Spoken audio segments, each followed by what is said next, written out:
ఏదో తెలియని భయం నిన్ను వెంటాడుతుందా? ఏంటి నా జీవితం? ఎలా బ్రతకాలి? ఎక్కడ ఉండాలి? ఏం చేయాలి? పిల్లల భవిష్యత్ ఏంటి? నాకున్న అప్పులు ఎలా తీరుతాయి? నాకున్న సమస్య నన్ను ఎవరు ఒడిపిస్తారు? ఎంతకాలం ఈ కోర్టు చుట్టూ, పోలీస్ స్టేషన్ చుట్టూ, హాస్పిటల్ చుట్టూ, మనుషులందరి చుట్టూ తిరగాలి? నాకు సహాయం ఎవరు చేస్తారు? ఈ మనుషుల వల్ల ఇంకెంత భయపడుతూ బ్రతకాలి అనుకుంటున్నావా?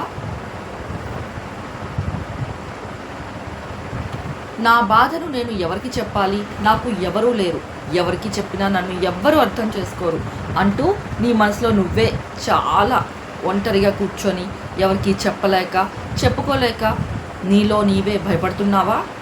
దేవుడు ఎన్నిసార్లు తన వాక్యం ద్వారా భయపడకు, నేను నీకు తోడుగా ఉన్నాను, నేను నీకు దేవుడై ఉన్నాను, దిగులు పడకు, నేను నిన్ను బలపరుస్తాను, సహాయం చేస్తాను, యెషయా 41:10 ఎన్నిసార్లు చెప్పినా దేవుడు ఆ వాక్యాన్ని నమ్మకుండా ఇంకా ప్రతి విషయానికి భయపడుతూ బ్రతుకుతూ ఉన్నావా?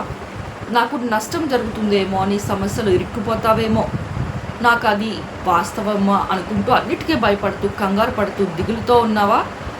ఏది వచ్చునని నేను బహుగా భయపడుతున్నాను, అదే నాకు సంభవించింది. నీవు నన్ను అది ఇది అవుతుందేమో అని అనుకోకు. అనుకుంటే నువ్వు అనుకున్నది నీ మీదకే వస్తుంది. నువ్వు ఎంత భయంకర పరిస్థితిలో ఉన్నా దేనికి ఎవరికి భయపడకు. నా దేవుడు ఉన్నాడు, ఆయనే నాకు సహాయం చేస్తారు, భయపడకు అని ఎన్నోసార్లు చెప్పారు. నేను భయపడను. దేవుని బట్టి ధైర్యం తెచ్చుకో.